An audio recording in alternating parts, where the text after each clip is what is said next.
পরকীয়া প্রেমিকের সাথে আকাম কুকাম করতেছিল মা। হঠাৎ করে 6 মাসের শিশু ক্ষুধার যন্ত্রণায় কান্না করতে থাকে। মা এবং পরকীয়া প্রেমিক দুইজনে মিলে ঘুমের ওষুধ মিশিয়ে প্রথমে অচেতন করে, পরবর্তীতে বালিশ চাপা দিয়ে গলায় রশি পেঁচিয়ে শ্বাসরোধ করে হত্যা করে মাত্র 6 মাস বয়সী মাসুম বাচ্চাটাকে। তাতেও ক্ষান্ত হয়নি মা। পরে যাতে কেউ লাশ শনাক্ত করতে না পারে সেই জন্য মৃত সন্তানটাকে শপিং ব্যাগে ভরে রেল লাইনের ধারে ফেলে আসে। কথায় আছে না, পাপ কখনো বাপকেও ছাড়ে না। ঠিক এইরকমই একটা ভয়ঙ্কর ঘটনা ঘটেছে বন্ধুরা রাজধানীর পল্লবীতে। কি ঘটেছিল, কি বা অপরাধ ছিল এই মাসুম বাচ্চাটার? সম্পূর্ণ কাহিনীটা জানতে হলে ভিডিওটা ধৈর্য সহকারে দেখতে হবে বন্ধুরা প্রাথমিক জিজ্ঞাসাবাদে থানার পুলিশ সূত্রে জানা যায় গ্রেপ্তারকৃতরা দুজনেই বিবাহিত এবং পল্লবী এলাকায় বসবাস করত জাফর একটি গার্মেন্টসে কাজ করে। শিশুটির মা ফাতেমা পূর্বে ওই গার্মেন্টসে কাজ করার সুবাদে জাফরের সাথে প্রেমের সম্পর্ক গড়ে ওঠে ফাতেমার স্বামী গ্রিলের মেকানিক হিসাবে কাজ করা বেশিরভাগ সময় বাসার বাহিরে থাকতো।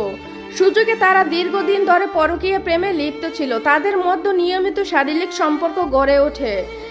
গত 5ই ডিসেম্বর আনুমানিক রাত 8 ঘটিকায় জাফর ফাতেমার বাসায় শারীরিক সম্পর্কের জন্য আসে। তারা দুইজনে এমন একটা রোমান্টিক সিচুয়েশনের ভিতরে ছিল যে যখনই বাচ্চাটার কান্নার আওয়াজ আসলো তখনই তারা দুজনেই রাগান্বিত হলো। তারা আর রোমান্স করতে পারলো না।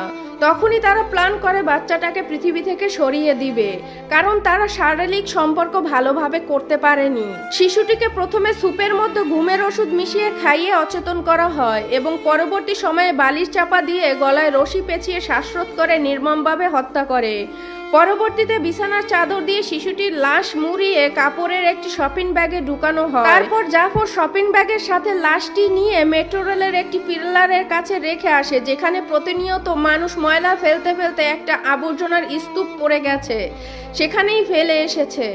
পরবর্তীতে যখন সাধারণ জনগণ দেখতে পেল সাথে সাথে পুলিশদেরকে খবর দেয়। পুলিশ ঘটনাস্থলে এসে লাশ কিছুতেই শনাক্ত করতে পারেনি। দিনের পর দিন চলে যায়। পরবর্তীতে তারা একটা টিম তৈরি করলো। পুলিশ অনেক কষ্ট করে ঘাতক মাকে আটক করে। পরবর্তীতে পুলিশের জিজ্ঞাসাবাদে ঘাতক মা বর্ণনা দিল সেই নির্মম হত্যাকাণ্ডের। কি অপরাধ ছিল এই মাসুম বাচ্চাটার যে নির্মম ভাবে হত্যা করলো মা?